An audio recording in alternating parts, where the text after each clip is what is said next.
Hello students, welcome to class.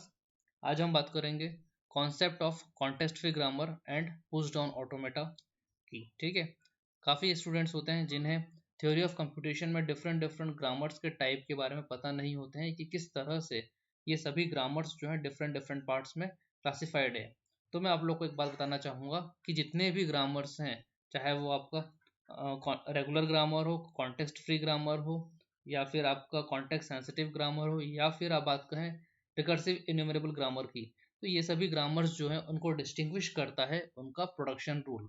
अगर हम बात करें कॉन्टेक्स्ट फ्री ग्रामर की, तो कॉन्टेक्स्ट फ्री ग्रामर में जो प्रोडक्शन रूल अप्लाई होता है वो ये होता है कि आपके लेफ्ट हैंड साइड में सिर्फ variable, variable means non terminal हो, और वो भी सिंगल नॉन टर्मिनल, और उसके राइट में टर्मिनल या फिर नॉन टर्मिनल या फिर एप्सिलॉन या उनका कॉम्बिनेशन कुछ भी हो सकता है। ठीक है, तो ये जो ग्रामर रूल है यहाँ पे, चाहे तो आप इसको ऐसे भी लिख सकते हैं,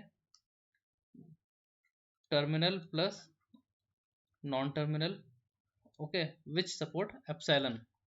तो इस तरह का प्रोडक्शन रूल जिस ग्रामर में होता है वो ग्रामर कहलाती है आपकी context free grammar.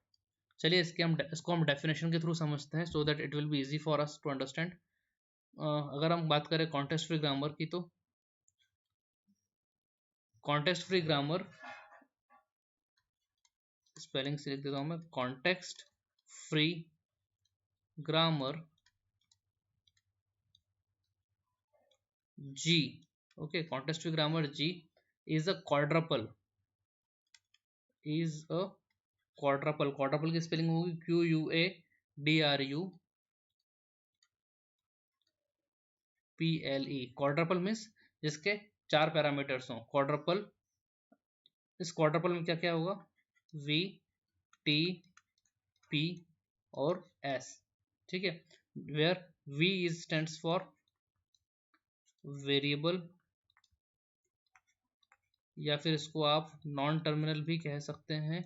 Non terminals क्या होते हैं या वेरिएबल्स क्या होते हैं? देखिए, हर वो चीज जो कि प्रोड्यूस करे उन्हें हम कहते हैं नॉन टर्मिनल्स, और हर वो चीज जो प्रोड्यूस होते हैं या फिक्स रहते हैं उन्हें कहते हैं हम terminals.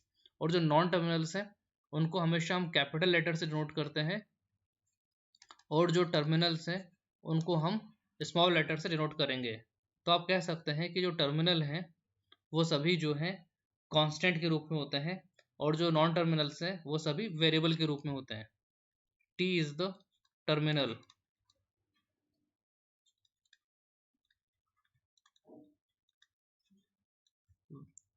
non-terminals produces and terminals are the product. Okay, so these are represented in the form of small letters and they are constant in nature, means एक बार आप अगर पुट कर देते हैं तो उसकी वैल्यू चेंज नहीं होती है। Okay, and the next is P। P is the production rule, production rule. यही प्रोडक्शन रूल जो है आपकी ग्रामर को डिफाइन करता है कि ये ग्रामर आपकी कॉन्टेक्स्ट फ्री ग्रामर है या कॉन्टेक्स्ट सेंसिटिव ग्रामर है, या किस तरह से ये काम कर रही है। So P production rule P is defined as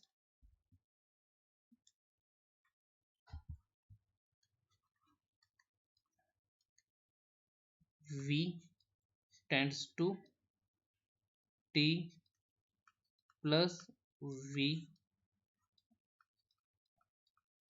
asterisk. Okay, so this is what the production rule is defined. This is how the production rule is defined for the context free grammar. और S तो आप लोग को पता ही, जैसे कि S जो है वो स्टार्ट सिंबल, जहां से चीजें स्टार्ट होती हैं, S is the start symbol. Okay, अब इसका एग्जांपल क्या हुआ? इसका एग्जांपल ये हुआ कि मान लीजिए आप, जैसे मैंने आपको बताया है कि V जो है V tends to T plus V asterisk. तो इसमें जो है V आपका मान लीजिए S है, तो S जो है या तो S को जनरेट करेगा, या तो ये जो S है ये आपको जनरेट करेगा इस तरह से, या तो ये जो S है ये आपको जनरेट कर लेगा।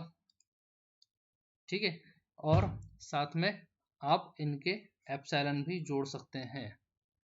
लेकिन आप फाइनाइट ऑटोमेटा की अगर बात करें तो वहां पर एप्सिलॉन नहीं जुड़ता।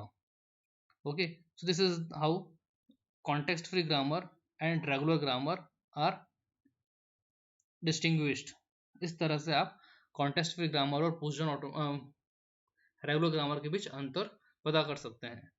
ठीक है, अब अगर हम बात करें फाइनाइट ऑटोमेटा और पुश डाउन ऑटोमेटा की, तो देखिए दोनों का काम है, चाहे आप पुश डाउन ऑटोमेटा की बात करें, चाहे फाइनाइट ऑटोमेटा की बात करें, चाहे आप लीनियर बाउंडेड ऑटोमेटा की बात करें, चाहे ट्यूरिंग मशीन की बात करें, हर उसमें हर तरह का जो ऑटोमेटा है उसका एक ही मकसद होता है कि उसके टेप पर जो एलिमेंट्स या सिंबल्स प्रिंटेड हैं उनको वो रीड करे।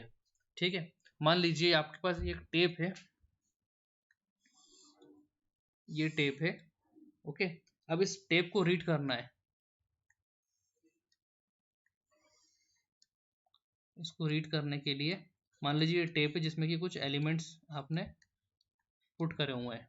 ठीक, अब इन एलिमेंट्स को जब पुट किए हुए हैं तो इसमें आप जब रीड करने जाएंगे तो एक आपके पास रहता है फाइनाइट कंट्रोल हेड, जो कि एक हेड होता है जो कि सबको रीड कराता है या आपके एलिमेंट्स को रीड करता है। वो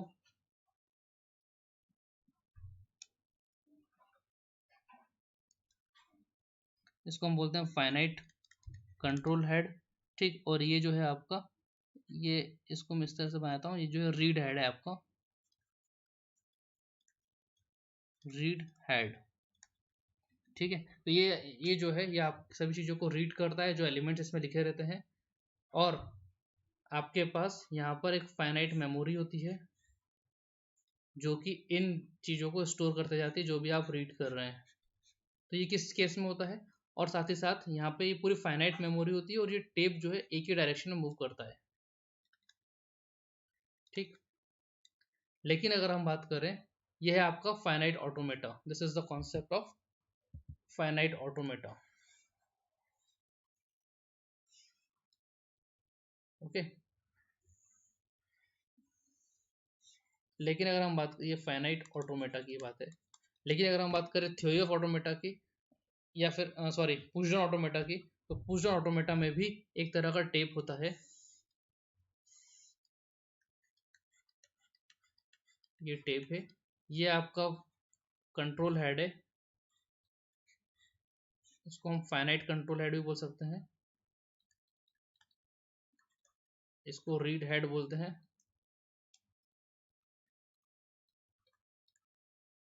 ये रीड हेड है आपका। ओके, अब यहाँ से आप एलिमेंट्स को रीड करते हैं, लेकिन इसमें एक डेटा स्ट्रक्चर होता है जिसको हम कहते हैं स्टैक, जो कि एक इनफाइनाइट मेमोरी को होल्ड करता है। टीओसी के टर्म में हम बात करें तो इनफाइनाइट मेमोरी में एनी नंबर ऑफ स्ट्रिंग्स को एक्सेप्ट कर सके। ठीक, इस इनफाइनाइट मेमोरी को होल्ड करता है। और इस स्टैक का काम क्या रहता है, इस स्टैक काम रहता है कि मान लीजिए यदि आपके पास कोई स्ट्रिंग आती है या ऐसा कोई चीज पास होती है, मान लीजिए ए की पावर एन, बी की पावर एन। ठीक है, अब इसको अगर आपको रीड कराना है तो इसमें मान लीजिए अगर n इक्वल टू 3 है तो ये हो जाएगा 3 बार ए 3 बार बी। जब आप इस स्ट्रिंग को पास कराते हैं यहाँ पे, तो ये रीड हेड जो है कैसे काउंट करेगी, आपके 3 ए जो है रीड हो गए, उसके बाद 3 बी को रीड कराना है। So to count the number of elements in the string, हम क्या करते हैं, स्टैक को यूज करते हैं। स्टैक को यूज करने के लिए इनिशियल में हमने डॉलर डाल दिया, उसके बाद मान लीजिए हमारे पास 3 ए हैं, तो सबसे पहले हमने क्या किया, 3 ए को पुट किया अंदर, पहला ए यहाँ से काउंट किया, एक ए। जब दूसरा ए लिखा तो यहाँ से हम पहला ए काउंट कर रहे हैं, फर्स्ट ए, ये आपका सेकंड ए, ये आपका थर्ड ए। ठीक, अब हमें काउंट करना है नंबर ऑफ बीस को, तो नंबर ऑफ बीस काउंट करने के लिए क्या करेंगे, हम पहले ए को यहाँ से मैं इसको लिख देता हूँ फिर से। हाँ, हम पहले ए को क्या करेंगे, यहाँ से पॉप करेंगे और यहाँ से पहला बी काउंट कर लिया, फिर दूसरे ए को पॉप किया, फिर दूसरा बी को काउंट कर लिया, यहाँ से तीसरे ए को पॉप किया, ये तीसरे बी को काउंट कर लिया। मीन्स जितने नंबर ऑफ एज हम पहले पुश कर रहे हैं, और फिर जब हम उन एज को पॉप करेंगे तो उतने ही नंबर ऑफ एलिमेंट्स हमें रिमेनिंग पता होना चाहिए। अगर ऐसा होता है तो इसका मतलब ये है कि इस तरह की लैंग्वेज जो है वो उस ऑटोमेटा द्वारा एक्सेप्ट हो रही है। लेकिन मान लीजिए अगर आपने यहाँ पर 3 ए पास करे हैं, इस स्ट्रिंग में 3 ए को पास किया है और 2 बी पास करे हैं, ठीक। और उस केस में क्या होगा, यदि इसको मैं फिर से बनाता हूँ, मान लीजिए आपने यहाँ पे 3 ए को पास किया है, एक ए, दूसरा ए, तीसरा ए, ठीक। अब जो आप इसको पॉप कर रहे हैं, तो ये आपने 3 ए पास कर दिए, तीनों ए को लिख दिया। जब आपने इसको पॉप किया तो इसको आपने कैंसिल कर दिया, फिर इसको पॉप किया, इसको कैंसिल कर दिया। लेकिन जब इसको पॉप कर रहे हैं तो यहाँ पे काउंट करने के लिए कुछ बचा नहीं। इसका मतलब ये है कि ये जो स्ट्रिंग पास करी है आपने, ये एक वैलिड स्ट्रिंग नहीं है जो कि इसको एक्सेप्ट करे। या फिर ऐसी स्ट्रिंग बन सकती है कि मान लीजिए आपने यहाँ पे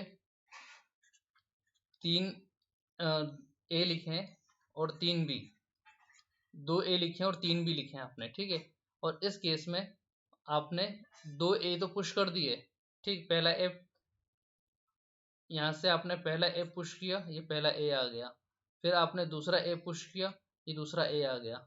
लेकिन फिर जब आपने बी काउंट किया तो पहला ए को जब पॉप किया तो इस बी को काउंट किया, इस ए को पॉप किया तो इस बी को काउंट किया। लेकिन अब यहाँ पे आपके पास काउंट करना कुछ बचा नहीं और स्ट्रिंग में स्टिल एक बी अवेलेबल है। तब भी ये स्टैक की हेल्प से आप बता पा रहे हैं कि ये स्ट्रिंग जो है यहाँ पर एक्सेप्ट नहीं हो रही है। तो इस तरह की स्ट्रिंग को जो एक्सेप्ट करते हैं या इस तरह का बिहेवियर जो शो करते हैं ऑटोमेटा, उन ऑटोमेटा से हम कहते हैं push down automata. So I think the concept of grammar and push down automata आप लोग को क्लियर हुआ हो, समझ में आया तो बहुत बहुत धन्यवाद, थैंक यू। मिलते हैं नेक्स्ट वीडियो में।